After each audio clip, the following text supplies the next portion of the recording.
My name is Shenaz Shamji. I've written a recipe book called Passage to East Africa about East African cuisine. It's available from Amazon. Today I'm going to cook a dish called Kuku Paka, which is very famous. That's definitely a created dish in East Africa. When the Asian migrants came to East Africa, they used the coconut and the chicken and other available ingredients that they would have used. Kuku Paka is a coconut chicken curry. Kuku means chicken and Paka is normally referred to as a curry. This recipe serves 6. The ingredients we have is 10 boiled eggs, 10 boiled potatoes, 1.5 kilograms of chicken pieces. I prefer some pieces with bone in it, so the broth is tastier, and the chicken has to be skinned. 2 large onions, finely chopped, 2 medium tomatoes, 3 tablespoons of oil, ginger paste, 2 tablespoons, 8 cloves garlic, 1 teaspoon haldi, quarter bunch coriander leaves and chopped separately, and I'll explain why. The stalks have a better flavor, so they go in the cooking, and the coriander goes right at the end. 1 tablespoon of gram flour pasted. Sometimes the mistake people make is that to thicken the sauce they put too much coconut in it, and that is overpowering. So you make it slightly runny, but then thicken it up with gram flour. That's the reason we have gram flour. 150 ml of water. We will use 100 ml and then we'll top up the 50 if we need more. 5 teaspoons salt, 2 green chilies, 600 grams or mils of coconut milk, and juice of 1 to 2 limes. Now limes and coconut go very well. If you have a coconut curry and there's no lime in it, it's completely different. The lime actually accentuates the flavor of the coconut, and this is again a very elemental curry. It's not overpowering like a masala or a spicy Indian curry.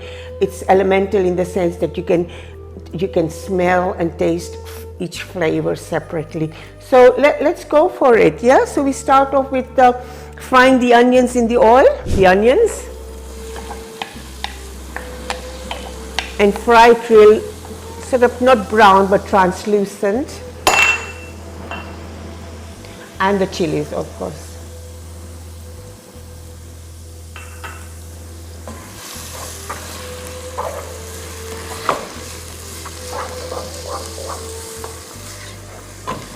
This takes a few minutes to cook.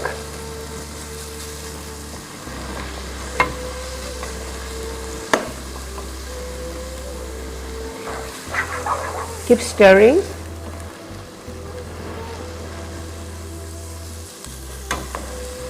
So it's a very quick dish because chicken cooks faster.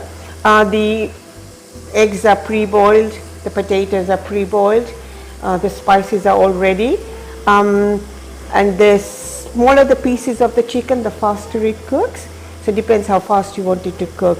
Some people cook Kuku Paka with a whole chicken, and you will see that in the front of my book. It's quite a challenge as you scoop out the whole chicken onto the bowl. But we are going to use chicken pieces. Okay.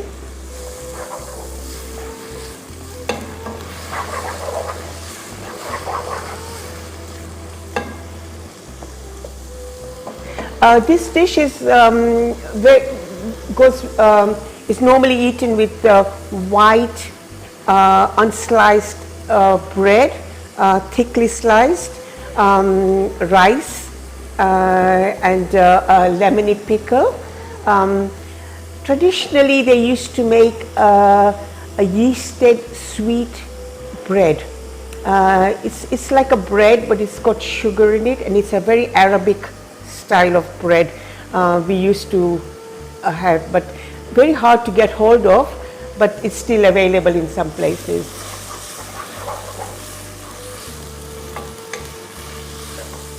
So I think now it's nearly ready, and we will add the garlic, ginger, and the turmeric, haldi. Okay. So we saute the garlic and ginger slightly.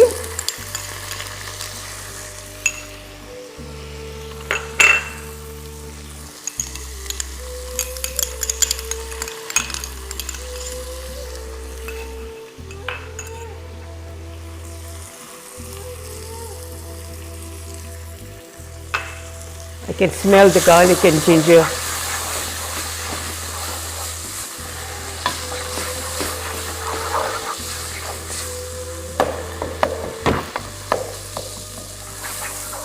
Not too much cooking because it will still cook, but we just want to slightly cook it like this to let the aromas out. And let's add the coriander stalks and the tomatoes. So the stalks have more flavor and the leaves have more of a crunch things. That's why I like them separate sometimes. So that's, and the tomatoes. Again, saute slightly.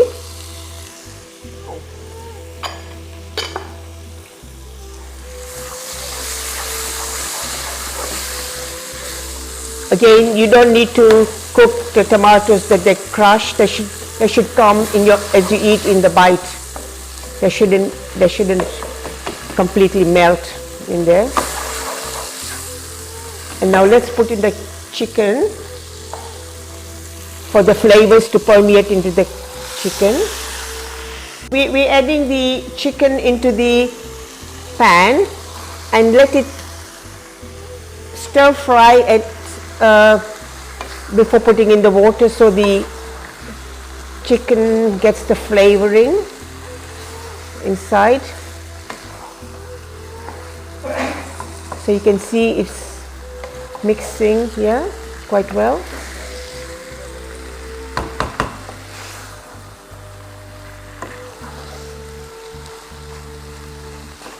Just give it a little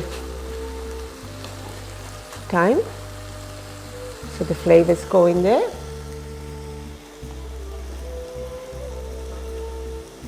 I'm putting in 100 mils of water at the moment. I can top it up with another 50 later on if I feel I need to.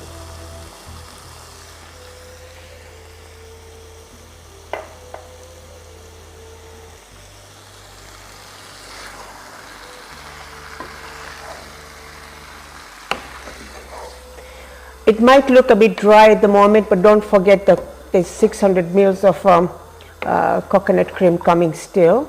So what we do is we add the salt, which is to taste, but I for this quantity of the dish I would put 4 to 5 teaspoons, okay?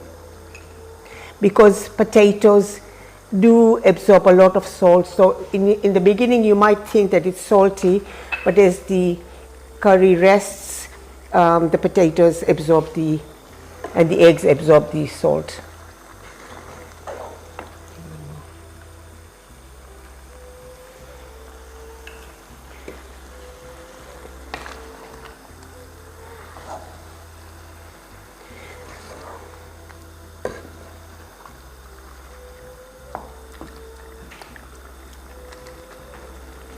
Mix it well.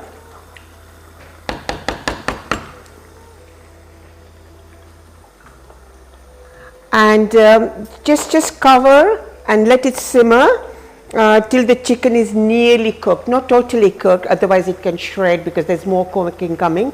So we need to cover the chicken and let it simmer on slow heat. Kuku Paka always takes me to my childhood memories. Where you get ready-made coconut cream, we used to have to make it fresh from scratch. So the coconuts used to be split into half, and we all used to share the water that came out of it. And then we have an appliance called boozy, which means goat, and the goat's tongue is very sharp.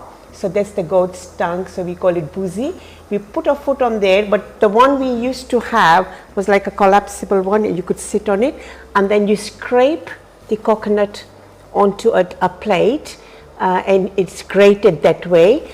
I think the chicken is nearly ready. Like I said before, don't cook the chicken completely, slightly undercooked, because there's more cooking coming, and if you cook it too much, then obviously it shreds. So the time has now come to put in the coconut milk, 600 mils.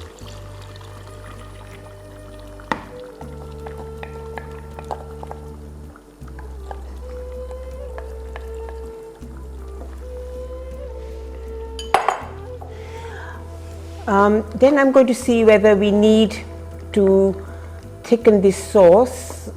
So I think it needs thickening, so I won't put the 50 mils of water because then it will get too runny. You don't want it too runny.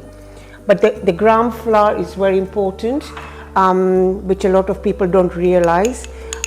It actually not only it's pasted with water, it not only just thickens the sauce, but it actually has a flavor of its own.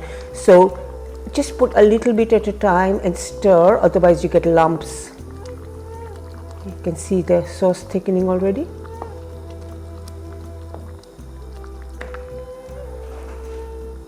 Yeah, it's already thick.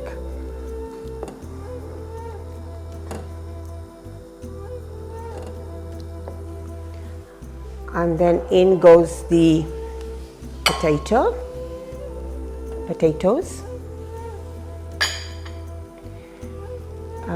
I would put the lemon juice now. I never put the lemon juice too early in the cooking because it evaporates, so you want it last minute. And the coriander leaves.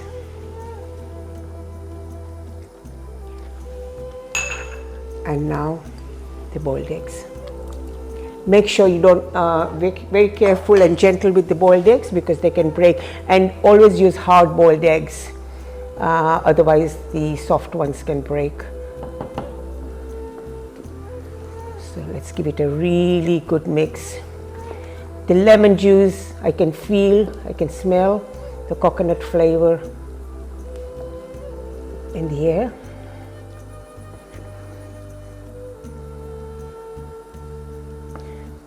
A good stir. And I would cook this dish a little bit early so the flavors permeate into the potatoes and the egg and the chicken. And again, at the end, I would taste the salt again because potatoes do take, the salt does get absorbed into the potato and the eggs. And I think 2-3 minutes of boiling or simmering. Yeah, initially boiling and then simmering, and that's the thickness of it, how it should look.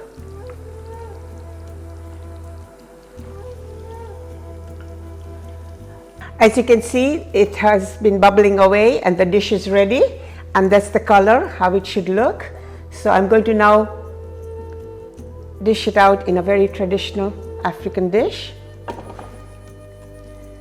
So let's go for it.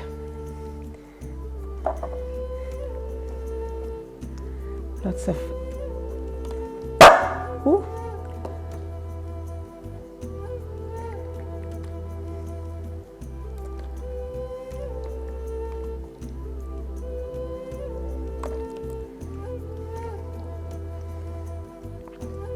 It didn't take very long to cook this dish.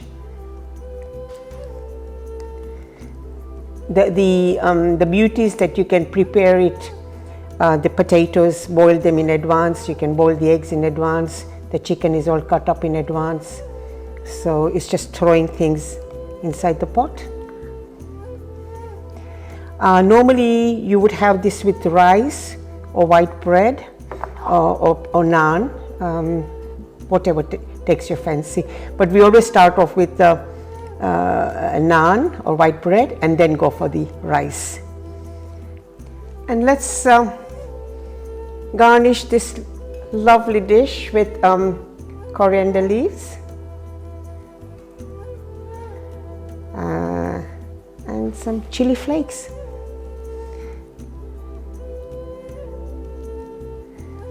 There's Kuku Paka for you. Enjoy. A lime pickle really goes well with it. Anything limey with coconut goes really well. Enjoy. If you like this video, it's available, the book called The Passage to East Africa by myself is available on Amazon, and we look forward to seeing you on my next video. Thank you.